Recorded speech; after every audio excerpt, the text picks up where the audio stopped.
오늘 본문의 말씀을 가지고 은사는 돈으로 살 수 없습니다 라는 제목으로 함께 말씀을 나누도록 하겠습니다. 우리 옆에 있는 분들에게 똑같이 동일하게 인사했으면 좋겠는데요. 은사는 돈으로 살 수 없습니다 이렇게 인사했으면 좋겠어요. 네. 여러분, 은사가 돈으로 사는 게 가능할까요? 불가능합니다. 근데 오늘 본문에 나오는 시몬을 보면 이 은사를 좀 돈으로 어떻게 좀 사보고자 하는 그런 마음들을 볼 수 있죠. 지난주에 말씀을 생각나시는지 모르겠어요. 지난주에 오직 복음뿐입니다 라는 제목으로 말씀을 전했는데요. 오늘 말씀에도 나오는 이 시몬이라는 사람이 자칫 큰 자라고 이야기하죠. 그러니까 스스로가 큰 자입니까? 작은 자입니까? 스스로 자기는 너무 큰 자라고 이렇게 외치던 사람이었어요. 그렇게 큰 사람이었기 때문에 사람들을 많이 미혹했습니다. 그래서 마술로, 어떤 마술인지 성경에 나와 있지 않기 때문에 어떤 마술을 어떻게 부렸는지 알 수가 없어요. 어쨌든 그 거짓과 진리를 잘 분별해야 된다고 제가 말씀을 드리면서 그 기준이 되는 것은 자기 자칭 큰 자가 아니요 겸손한 자, 낮은 자, 섬기는 자, 이런 분들이 정말 하나님이 보시기에 큰 자라는 것 제가 말씀을 드렸습니다. 그래서 스스로 낮아지고 겸손해야 한다라고 말씀을 드렸어요. 그 이유가 무엇이냐면 우리 주님께서 겸손한 자리에 계셨기 때문에 그렇습니다. 그러니까 그 천국 보좌를 버리시고 영광 보좌를 다 버리시고 이 땅 가운데 낮고 천한 자리로 오셨다라는 거예요. 섬김의 자리로 오셨습니다. 그래서 주님께서 그렇게 섬기셨던 것처럼 우리도 종된 자로 또 섬기는 자로 또 겸손한 자로 살아가야 한다라는 거예요. 그래서 빌립이 이 복음을 사마리아 땅에 가서 전하게 될 때예요. 이 복음을 들은 사마리아인들이 죄를 회개하고 또 세례를 받게 되고요. 놀라운 능력을 경험하게 되었다라고 말씀을 드렸습니다. 그 중에 마술사였던 이 시몬조차도 세례를 받았고요. 전심으로 따라다녔다라고 성경은 말씀하고 있습니다. 그러면서 따라다니면서 복음의 능력과 기사와 여러 가지 것들을 보고 놀랐다라고 말씀을 드렸어요. 기억이 나십니까? 예. 우리 성도님들께서는 너무 말씀을 열심히 들으셔가지고 모든 것을 다 기억하시는, 너무 감사해요. 그래서 그 말씀을 제가 이렇게 설교를 할 때 정말 열심히 들으시는 게 딱 이렇게 보여요. 아, 정말 말씀을 잘 먹고 계시는구나, 잘 소화하고 계시는구나, 이런 것들을 말씀을 전할 때마다 제가 느낍니다. 근데 그렇게 열심히 따라다녔던 이 시몬의 그 의도가 오늘 드러나는 것을 볼 수가 있습니다. 그러니까 전심으로 따라다녔다, 열심히 쫓아다녔다라고 성경은 이야기했는데요. 그 열심은 결론적으로 무슨 열심이다? 헛된 열심이다. 제가 볼 땐 헛된 열심이에요. 열심히 따라다니고 쫓아다녔던 그 시몬의 의도가 무엇입니까? 복음의 열정을 향해서 따라다녔던 게 아니었다라는 거예요. 그것은 마술사로서 어떻게든 이 마술을 배워서 성령을 뿌리는 마술, 이 성령을 뿌리는, 안수하면 성령이 막 팍팍 빠샤 하고 팍 여기 나가는 이 성령을 좀 배우고 싶어가지고 그 나중에 좀 써먹어 보려는 그 마음을 들키는 것을 우리가 오늘 볼 수 있습니다. 여러분, 자칭 큰 자였는데요, 더 큰 자가 되기 위해서 어떻게 하면 더 성령을 이렇게 막 뿌려가지고 자신을 좀 드러내고 싶었던 거예요. 어쩌면 그것을 통해서 돈을 더 벌고 싶었던 것일 수도 있습니다. 그러니까 그 방편을 가지고 그 은사를 뿌리는 것을 통해서 어떻게든 돈을 좀 더 모으기 위한 노력이었다라고 생각이 되어집니다. 결국 은사를 그래서 돈을 주고 사려고 할 때 베드로의 책망을 듣게 됩니다. 그리고 회개할 것을 권면하게 되죠. 자, 그렇다면 오늘 본문 말씀을 대충 간략하게 말씀드렸는데요. 이 본문 말씀을 통해서 하나님께서 우리들에게 주시고자 하는 교훈이 무엇인지 좀 함께 살펴보는 시간을 갖기를 원합니다. 오늘 본문 14절을 보게 되면요, 이렇게 말씀을 시작하고 있습니다. 우리 같이 한번 14절을 읽어보도록 하겠습니다. 예루살렘에 있는 사도들이 사마리아도 하나님의 말씀을 받았다 함을 듣고 베드로와 요한을 보내매. 아멘. 자, 여러분, 빌립이 사마리아에 내려가서 예수 그리스도의 복음을 증거했습니다. 그리고 그 복음을 들은 사마리아인들이 어떻게 되죠? 세례를 받고, 성령 세례를 나중에 이제 받게 되지만 성령을 받고, 또 그의 삶이 변화되어지고 놀라운 기적의 역사들이 많이 나타났다라고 성경은 말씀하고 있어요. 결국 이 사마리아의 많은 사람들이 예수 그리스도의 이름을 믿었을 뿐만 아니라 그 예수 그리스도의 이름의 능력을 눈으로 확인하게 되었다라는 거예요. 그리고 세례를 받습니다. 그러게 될 때 이 예루살렘에 있던 이 사도들이 그 소식을 접하게 돼요. 그 소식을 듣게 됩니다. 이 소식을 듣게 된 예루살렘 교회는요, 사마리아에 있는 곳에 베드로와 요한을 파송하게 돼요. 자, 여기서 예루살렘 교회가 사마리아에 있는 이 사람들을 위해서 베드로와 요한을 파송했다라는 이 말씀은요, 결국 무엇을 이야기하냐면 이 복음을 듣고 예수 그리스도를 영접한 사마리아인들을 한 형제로 인정했다라는 것입니다. 이해가 되십니까? 원래 여러분 사마리아인과 유대인들이 어땠다라고 제가 말씀드렸죠? 예, 상당히 골이 깊어 있었어요. 쉽게 말하면 인간으로도 취급하지 않았을 뿐만 아니라 상당히 사마리아인들을 무시하는, 그러니까 사마리아인들도 어떻게 됩니까? 네가 나를 무시해? 그럼 나도 어떻게 해요? 나도 같이 무시하는 거죠. 너는 뭐예요? 아무것도 보이지 않는? 예. 무슨 인이요? 예, 투명 인간이죠. 그러니까 서로 무시하는 거예요. 나는 너 보이지 않아. 그러니까 사람 취급을 서로 하지 않는 그런 골이 깊은 상황에 놓여 있었던 관계가 바로 유대인들과 사마리아인이었다라는 거예요. 그런데 지금 예루살렘 교회에서 누구를 파송합니까? 정말 그 우두머리가 되는 베드로와 요한을 파송했다라는 거예요. 이 베드로와 요한을 파송했다라는 그 의미는 무엇입니까? 지금 사마리아의 상황을 보기 위해서 간 것도 있지만 실제로 그곳에 가서 성령의 역사의 그 놀라운 그 상황을 보게 되죠. 그리고 그렇게 기도할 때 하늘에서 성령이 그들에게 내렸다라고 성경은 말씀하고 있습니다. 그래서 이런 것들을 우리가 볼 때 이 베드로와 요한이 직접 가게 되었다라는 것 자체가 무엇입니까? 바로 이 사마리아인들을 이 유대인들이 지금 어떻게 생각하는 거예요?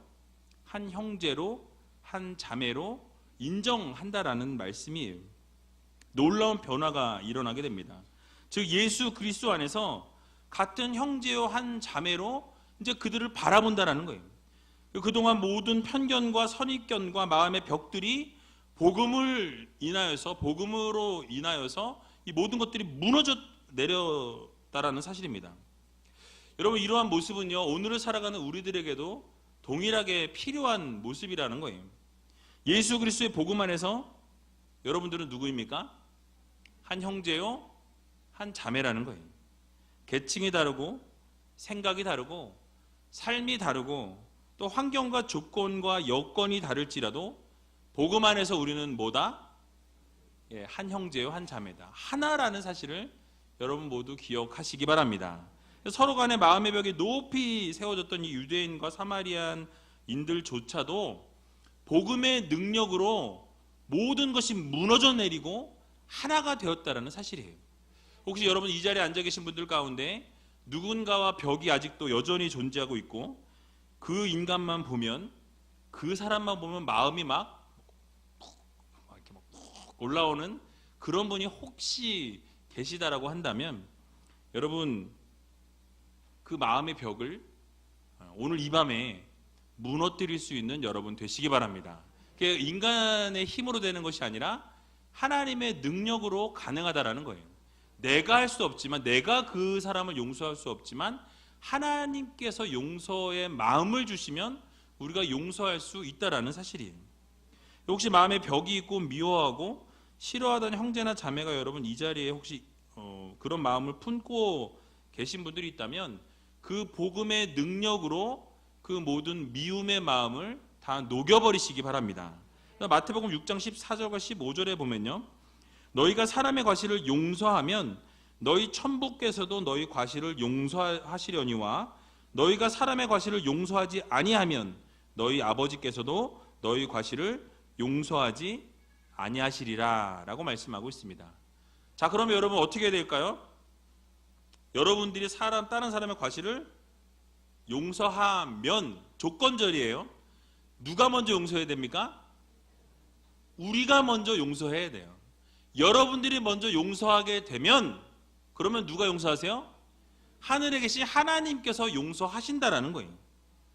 그런데 여러분들이 그 과실을, 그 사람의 잘못을, 여러분들의 마음 가운데 못을 박은 그 사람을 여러분들이 용서하지 않으면 그럼 어떻게 하신대요? 하나님께서도 여러분들을 용서하지 않으신다라고 말씀하고 있어요. 여러분, 하나님의 용서를 받기를 원하십니까? 용서를 거부하기 원하십니까? 하나님의 용서를 받기 원하신다라고 한다면 먼저 무엇이 선행되어야 되죠? 여러분들의 용서가 선행되어져야 된다라는 거예요. 그래서 혹시 말씀을 들으면서 이 자리에 앉아 계신 분들 가운데 마음에 용서를 해야 될 사람이 떠오르면 여러분 이따가 같이 기도할 때 그 사람을 용서하게 해달라고 기도하시기 바랍니다. 그래서 여러분들이 용서하면 하나님께서도 용서하신다라는 거예요. 근데 여러분 용서하지 못하고 끝까지 마음에 품으면 하나님이 어떻게 하세요? 여러분도 용서하지 않으신다라는 거예요. 오늘 결단할 수 있는 저와 여러분들이 다 되시기를 주님의 이름으로 간절히 축원드립니다. 그래서 예수 그리스도의 사랑과 은혜의 복음으로 용서하고 덮어줄 때 반드시 하나님께서도 용서해 주신다라는 이 사실을 여러분들 모두 기억하시기 바랍니다. 그렇게 파송받았던 이 베드로와 요한이요, 이제 내려가서 했던 것이 무엇입니까? 오늘 본문 15절에서 17절의 말씀을 보면요, 이렇게 말씀하고 있습니다. 우리 같이 한번 15절에서 17절까지 읽어보겠습니다. 시작. 그들이 내려가서 그들을 위하여 성령 받기를 기도하니 이는 아직 한 사람에게도 성령 내리신 일이 없고 오직 주 예수의 이름으로 세례만 받을 뿐이더라. 이에 두 사도가 그들에게 안수함에 성령을 받는지라. 아멘. 자, 베드로와 요한이 사마리아의 복음에 반응하는 모습을 듣고 내려가서 처음 했던 것이 무엇이라고 말씀하죠? 안수기도 했어요. 기도했다라는 거예요.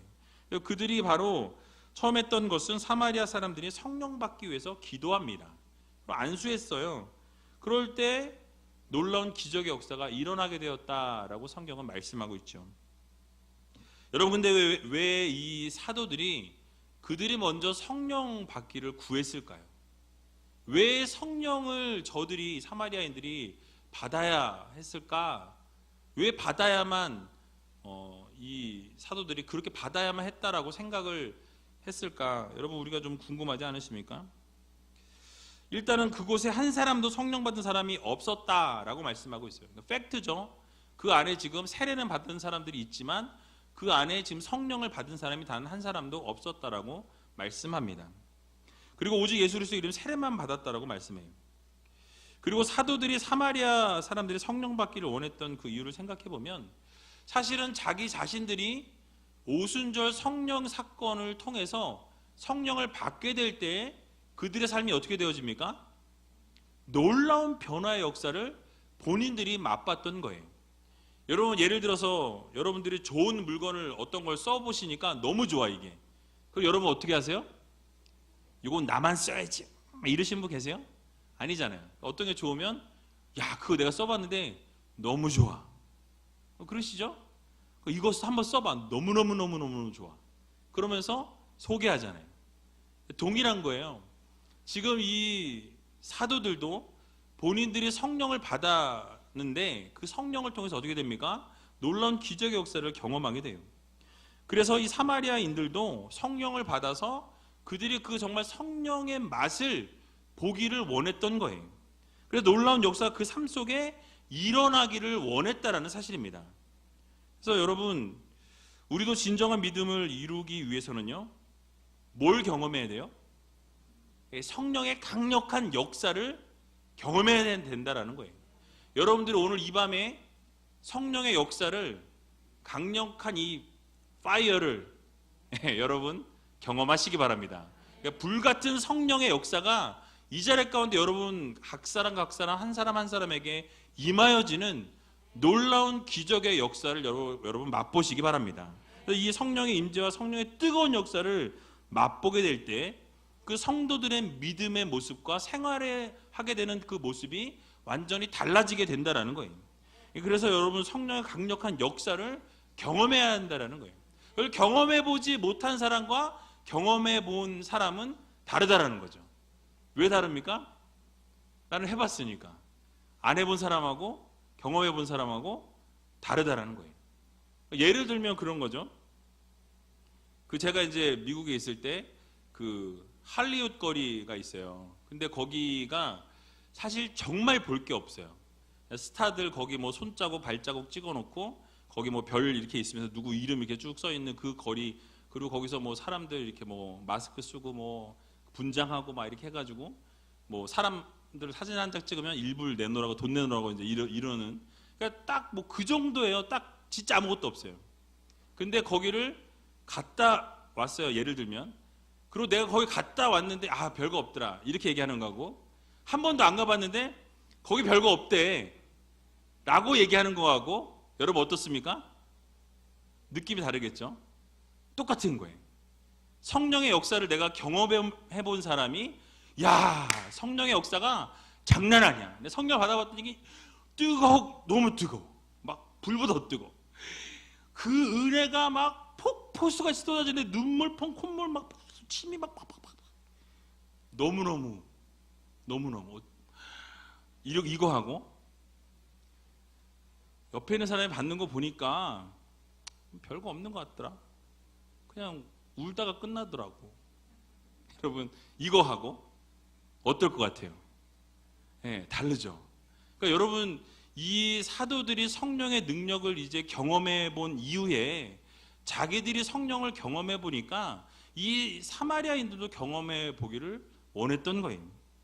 여러분 사도들의 모습을 우리가 좀 생각해 볼 필요가 있습니다. 오순절 성령 세례를 받기 이전의 모습이 어땠습니까? 힘이 없었어요. 능력이 없었습니다. 다 흩어졌어요. 목숨을 부지하기 위해서, 자신의 목숨 하나 건지기 위해서 다 도망갔다라는 거예요. 아시잖아요. 제자들조차 예수 그리스도를 버리고 다 도망쳤습니다. 그들의 모습이 복음을 담대히 전하라고 사명을 주셨음에도 불구하고 복음을 들고 나가지 못하는 모습을 그들이 가지고 있었다라는 거예요. 다 모여서 숨어 있었던 모습이 바로 사도들의 모습이었어요. 여러분 그러나 성령의 역사를 경험한 이후에 그들의 모습은 어떠합니까? 죽음을 불사하고 복음을 증거하고자 목숨을 내어놓고 하나님의 영광을 위해 앞으로 나갔다라는 거예요. 그게 성령을 경험한 사람과 경험하지 못한 사람의 차이점이라는 것입니다. 주님께서 분명히 예루살렘을 떠나지 말고 내게 들은 말 아버지의 약속하신 것을 기다리라 라고 사도행전 1장 4절에 말씀하고 있어요. 그리고 그 약속하신 그 성령을 받기 위해서 그들이 기다립니다. 그리고 기다린 이후에 성령을 받게 돼요. 사도행전 1장 8절에 보면 오직 성령이 너희에게 임하시면 너희가 권능을 받고 어떻게 되죠? 예루살렘과 온 유대와 사마리아 땅끝까지 이르러 내 증인이 되리라 말씀하셨어요. 그래서 여러분 이 말씀 그대로 성령의 역사가 일어나게 될 때 온 유대와 이제 사마리아까지 나갔다라는 거예요. 어떻게 해요? 하나님의 능력을 내가 경험했기 때문에, 내가 성령을 경험했기 때문에 이제는 어떻게 하는 거예요? 나가서 담대히 전할 수 있는 거예요. 그 전까지는 그렇게 할 수가 없었어요. 왜요? 두려워요. 무서워요. 할 수가 없는 거예요. 그런데 성령을 받고 나니까 이제 담대해집니다. 그리고 복음을 아주 담대하게 전하는 하나님의 귀한 용사로, 군사로 바뀌어졌다라는 거예요. 바로 빌립이 그렇게 되지 않았습니까? 그 빌립이 이렇게 된 이후에 또 베드로와 요한도 같이 그렇게 동참하게 돼요. 즉 말씀하신 그대로 성령을 받은 이후에 그들의 삶은 달라집니다. 사명을 주신 대로 그 사명을 감당하게 되었다라는 거예요. 복음을 외치는 사도로 변화가 되었습니다. 여러분 그렇습니다. 성령을 받게 되면요 놀라운 변화가 일어나요. 여러분들의 삶 가운데 성령의 강력한 임재를 경험하게 되면 가만히 앉아 있을 수가 없다라는 거예요. 놀라운 변화들이 눈에 들어오기 시작한다라는 것입니다. 오늘 본문에서 묘사하고 있지는 않지만 이 성령의 강력한 역사를 경험한 이후에 놀라운 변화들이 눈에 아마 들어왔을 거예요.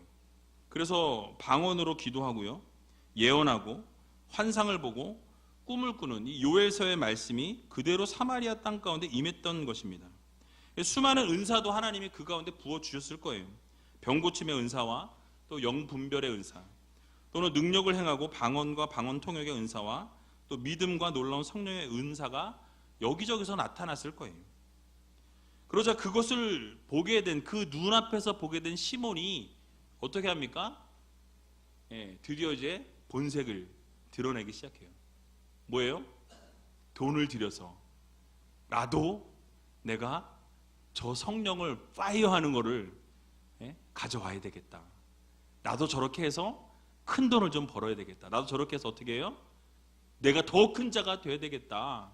이 발톱을 드러낸 거예요. 그래서 오늘 본문 18절과 19절에 보니까 시몬이 뭐라고 이야기합니까? 같이 한번 읽어보겠습니다. 시작.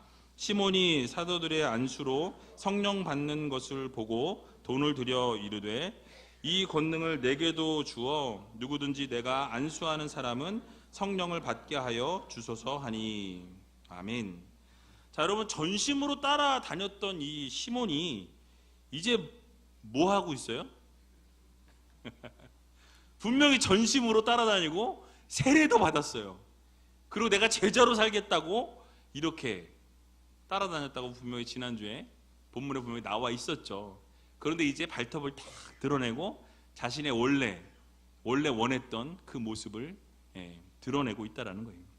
이 놀라운 성령의 은사들이 나타나게 되니까, 기적을 눈으로 이제 보게 되니까 뭐예요? 야, 드디어 내가 원하는 거 드디어 나타났구나. 이거를 어떻게든 돈을 써서라도, 돈을 많이 줘서라도 내가 요거 하나 배워야 되겠다. 요거 하나 배우면 어떻게 돼요? 계산이 막 되는 거예요. 이제 삐삐삐삐삐 막 해가지고 요거 이렇게 하고 이렇게 되면 내가 나중에 이렇게 돈을 이렇게 해가지고 돈을 착 챙겨야 되겠다. 이제 이런 거죠, 얘기가. 그죠?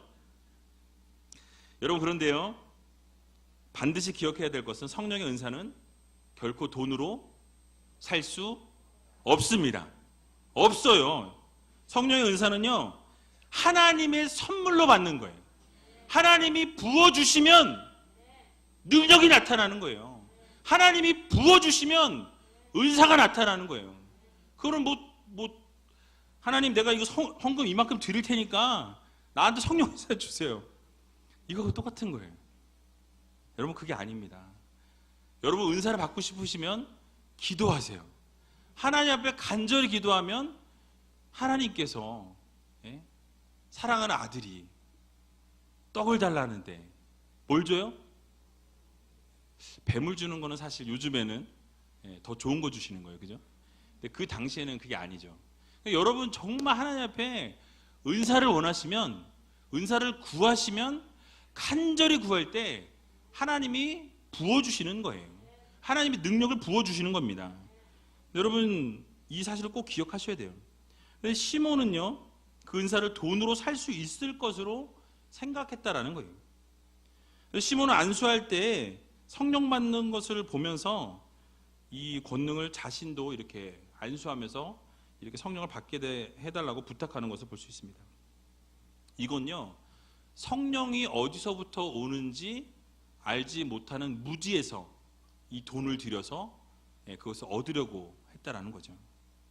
여러분, 하나님께서 주시는 건데 마술사였던 이 시몬은요, 자기 가치관, 자기 세계관으로 그걸 보고 있는 거예요. 아, 돈을 들이면 이게 되겠구나. 뭐예요? 자기도 그렇게 돈을 들여서 마술을 배운 거예요. 그러니까 내가 배운 그대로 어떻게 해요? 또 돈을 들여서 성령을 사려고 하는 거예요. 성령을 파이어 하는 거를 어떻게든 다 이게 하려고. 웃기죠? 여러분, 그러나 성령의 임재는 인간의 힘으로 할 수 없어요. 어떠한 인간의 방법으로도 성령의 역사는 이뤄낼 수 없습니다. 기술이 아니에요. 하나님이 허락해 주시는 은사입니다.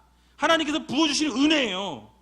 그러므로 결코 돈으로 살 수 있다 없다? 없어요. 결코 없습니다. 그래서 여러분, 방언 받기 위해서 무슨 할렐루야를 빨리빨리 하면은 방언이 된다. 그런 거 절대 아니에요. 그냥 하나님께 맡기고 하나님께서 주실 것을 기대하고 간절히 기도하면 하나님께서 주시는 거예요. 근데 방언 못하면 어때요? 방언이 뭐 최고의 은사가 아니에요. 예, 그냥 나타난 증거예요. 그런데 자꾸 그 하나님이 주신 은사가 다 달라요. 그리고 여러분들이 하나님 주신 은사가 무엇인지 여러분들이 개발할 필요가 있어요. 발견하셨으면 그 은사를 놓고 기도하시고 또 그 은사를 계속해서 개발하고 쓰셔야 돼요. 하나님 앞에 헌신하셔야 되고 하나님 앞에 자꾸 드려야 돼요. 은사를 드리면 드릴수록 하나님은 어떻게 하세요? 그 은사가 더 풍성하게 해주신다라는 사실이에요. 여러분, 이 모습을 보면서 결국 시몬의 모습이 거짓이었다라는 것이 여기서 딱 들통이 나는 것을 볼 수 있습니다. 그러냐 빌립으로부터 물세례를 받았습니다. 또 주님의 복음을 영접하는 척 했어요. 아니, 어쩌면 영접했을지도 모르겠습니다. 그러나 사실 복음에는 관심이 없었어요. 믿음도 제가 볼 때는 없었던 것 같습니다. 밝히 드러났다라는 거예요. 그러니까 전심으로 따라다녔고 세례를 받긴 했지만 실제로 복음에 관심이 있었던 게 아니라 그 나타나는 현상에 관심이 있었던 거예요. 그리고 성령을 어떻게든 안수해서 탁 파이어하는 거를 배우고 싶어서 옆으로 따라다녔다는 거죠. 그러니까 성령을 한번 팍 뿜어보고 싶어가지고 결국 황금 만능주의의 어떤 그 모습을 지녔던 시몬은 돈이면 다 해결할 수 있다. 이거랑 똑같은 거죠. 얼마면 돼? 뭐 이거예요. 그리고 탁 이거면 돼? 뭐 탁 이거죠. 여러분, 오늘을 살아가는 우리들의 모습 가운데도 이 돈으로 다 해결될 수 있다라고 생각하는 그런 사람들이 참 많이 있는 것을 보게 됩니다. 돈이 있으면 집을 사고요. 세상 뭐 권세도 사고 명예도 사고 모든 것을 살 수 있다라고 생각하죠. 그러나 그렇지 않다라는 거예요. 이 세상에 돈으로 살 수 없는 것들이 많이 있습니다. 진정한 사랑은 돈으로 살 수 없고요. 용기도 돈으로 살 수 없어요. 건강도 돈으로 살 수 없다라는 거예요. 하나님이 와라 그러면 그냥 가야 돼요. 또 죽음에서 구원받는 길도 돈으로 살 수 없다라는 거예요. 그래서 이 주님의 거룩한 은혜와 권능을 얻을 수 있는 길은 우리가 겸손하여져서 우리 자신을 낮추고 회개하고 주님을 믿음으로 주님을 사랑함으로 그렇게 나아갈 때 하나님 편에서 직접 부어주시는 그 은혜가 그 은사가 하나님을 통해서 온다라는 것을 여러분들 꼭 기억하시기 바랍니다. 그래서 하나님 앞에 온전히 나아가서 하나님 앞에 간절히 구할 때 하나님께서 여러분들 한 사람 한 사람에게 부어주시는 하나님의 선물이라는 이 사실을 여러분들 모두 기억하시기 바랍니다. 그래서 이 황금 만능주의적 이 사고가요, 오늘 교회 안에도 들어와 있는 것을 볼 수 있습니다. 예를 들면 그런 거예요. 하나님께 헌금을 많이 드리면 자연적으로 하나님이 사랑 주시고 축복과 은혜를 부어주신다라고 생각하는 경우가 있어요. 하지만 하나님은 자판기가 아니에요. 내가 돈을 이만큼 넣으면 하나님 이만큼 주세요. 자판기랑 똑같죠. 근데 그것이 아니라는 거예요. 그러니까 뭐 하나 드렸으니 뭐 하나 내놓으십시오. 이것은 하나님이 기뻐하시는 모습이 아니라는 거예요. 그러니까 하나님 앞에 우리가 정성으로 기쁨으로 감사함으로 하나님 앞에 드리면 하나님이 그걸 보시고 마음 가운데 내가 뭘 해줄까? 이 내가 사랑하는 아들이, 내가 사랑하는 이 딸이 나에게 이렇게 기쁨과 정성으로 올려주었는데 그럼 내가 어떻게 해주기를 원할까? 하나님이 그 마음 모르시겠어요? 그러니까 그렇게 하나님 앞에 나아가는 것이 옳지, 어떠한 목적을 가지고 어떠한 것을 향해서 우리가 그렇게 나가는 것은 옳지 않다라는 거예요. 진정한 믿음으로 하나님 앞에 드리고요, 하나님께서 정성으로 드리는 그 모습과 마음을 보실 때 그 긍휼히 여겨주시고 불쌍히 여겨주신다는 사실이에요. 제가 며칠 전에 집에 들어갔는데 우리 그 말썽쟁이 둘째 딸이 초콜릿을 제 그 항상 지갑하고 열쇠하고 뭐 안경하고 이렇게 탁 놔두는 자리가 있어요. 그 자리에다 제가 항상 오면 거기다 이거 다 빼놓으니까 거기다가 초콜릿을 하나 딱 놔뒀더라고요. 근데 친구가 제주도에서 갔다 와서 뭐 준 선물이라 그러면서 아버지 수고 많으셨어요. 그리고 뭐 저를 너무 사랑해 주셔서 감사합니다 해가지고 갖다 놨더라고요. 여러분 그걸 보면서 제가 어떨까요? 뭐 이따구 걸 갖다 놨어 제가 그럴까요? 아니죠. 작은 거지만 그 마음, 그 정성, 그리고 이제 뭐 3학년밖에 안 됐는데 막 아버지, 그리고 또 그 밑에는 또 우리 그 와이프한테 어머니, 나를 너무 사랑해 주셔서 뭐 이렇게 해놨더라고요. 그걸 보면서 그 마음이 어떨까요? 그 자녀를 향한 내 마음은 뭐 다 해주고 싶죠. 그런 거 하나를 보고 받으면 왠지 뭔가를 더 해주고 싶은. 그래서 뭐 치킨 사달라 그러면 시켜주고, 예. 그런 거예요. 똑같은 거예요. 그러니까 하나님께도 우리가 그냥 기쁨으로 드리고 마음 가운데 무엇을 바래서가 아니라 그냥 하나님이 좋은 거예요. 하나님의 마음을 기쁘게 해드리고 싶은 거예요. 하나님의 마음을 좀 시원케 해드리고 싶은 거예요. 그래서 내가 그냥 정말 힘들고 어렵지만은 하나님 앞에 그냥 정성을 다해서 드릴 때 정말 과부의 그 두 랩돈을 주님께서 가장 많은 것을 드렸다 말씀하신 것처럼 우리의 정성, 우리의 마음을, 우리의 생각을, 우리의 모든 것을 하나님 앞에 드릴 때 하나님의 마음은 감동하시는 거예요. 그리고 그 마음으로 우리를 긍휼히 보시고 불쌍히 여기시면 그 하나님의 마음이 움직여져서 놀라운 기적과 은혜와 역사가 일어난다는 사실을 여러분 모두 믿으시기 바랍니다. 그래서 여러분 그렇게 하나님의 은혜와 능력이 임하게 되는 거예요.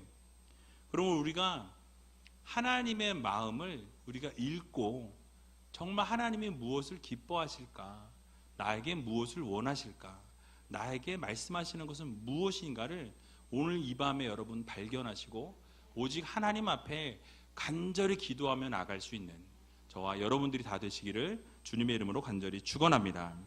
마지막으로 결국 이렇게 시몬과 같이 신령한 은사와 축복을 육적인 이익의 도구로 이용하려는 이런 자들에게 하나님의 징계 메시지가 내려진다라는 사실이에요.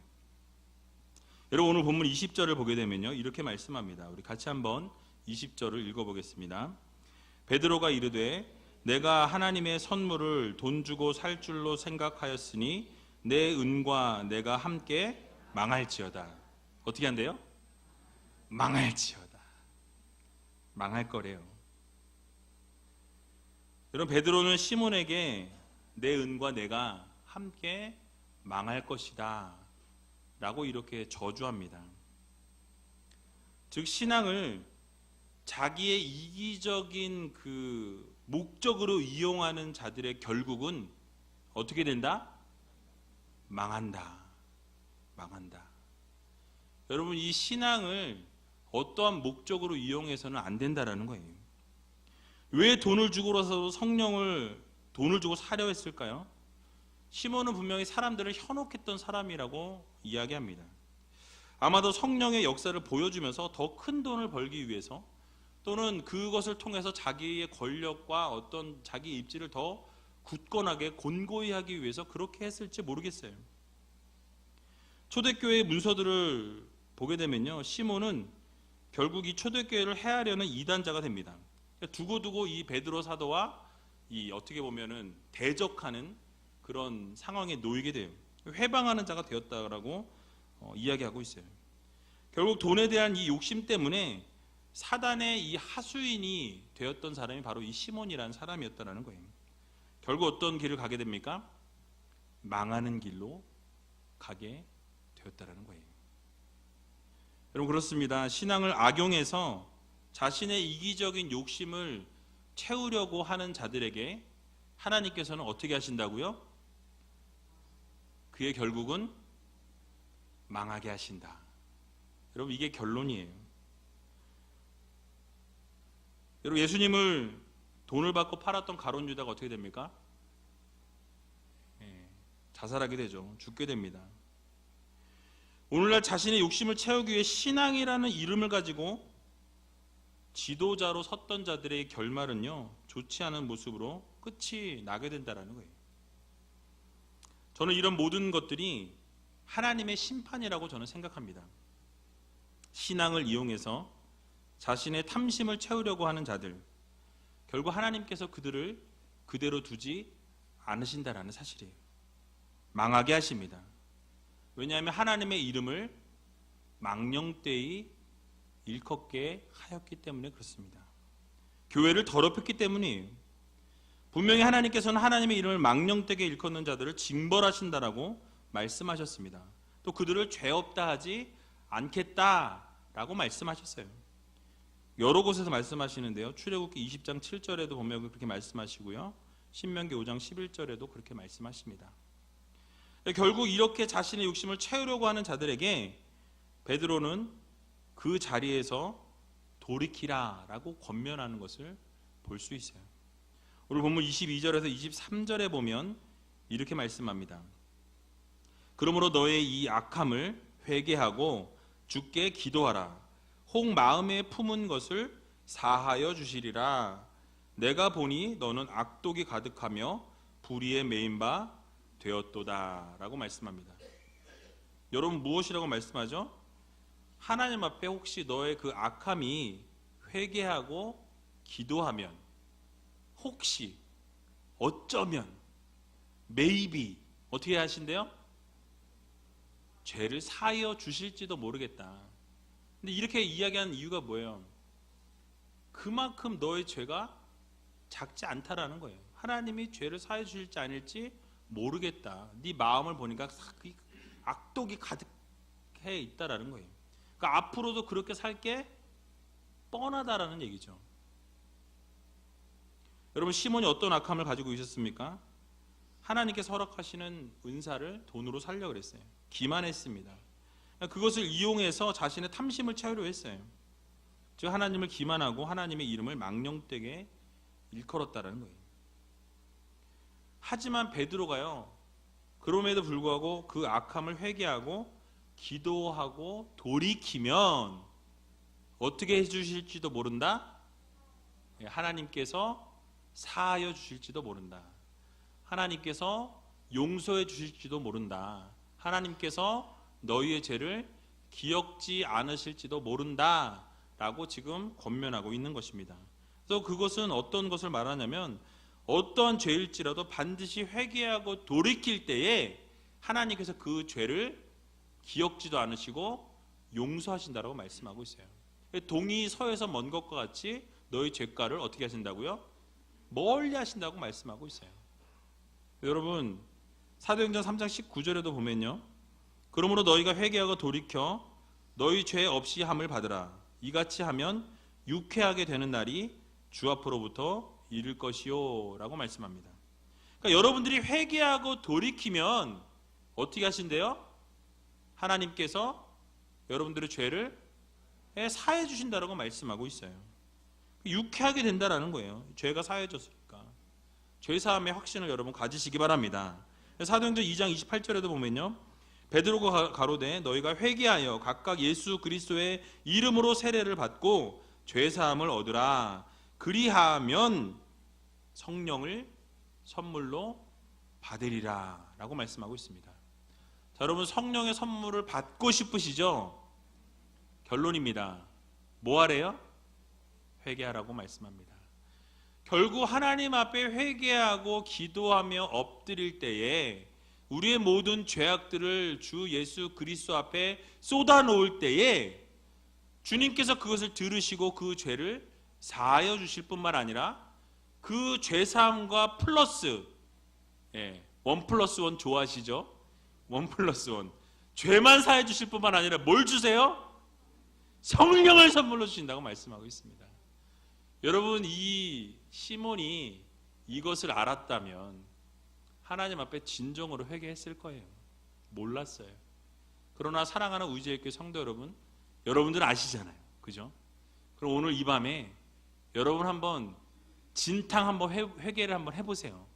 오늘 이 밤에 나의 모든 죄악들을 쏟아놓고 정말 용서해야 될 사람 용서하고 나의 모든 저 밑바닥에 있는 그 죄, 아무도 알지 못했던 그 죄, 정말 며느리도 모르고 시아버지도 모르고 아무도 모르는 그 죄, 그것도 하나님 앞에 이 순간 이 자리에서 내려놓으면 하나님께서 여러분들의 죄를 들으시고 그 죄를 사하여 주실 뿐만 아니라 1+1 뭐 주신다? 성령을 선물로 주신다. 이 사실을 여러분 믿으시고 오늘 이 밤에 여러분들의 잘못과 죄를 회개하고 용서받고 성령도 선물로 받아서 그 성령을 가지고 집으로 돌아가실 수 있는 저와 여러분들이 다 되시길 주님의 이름으로 간절히 축원드립니다.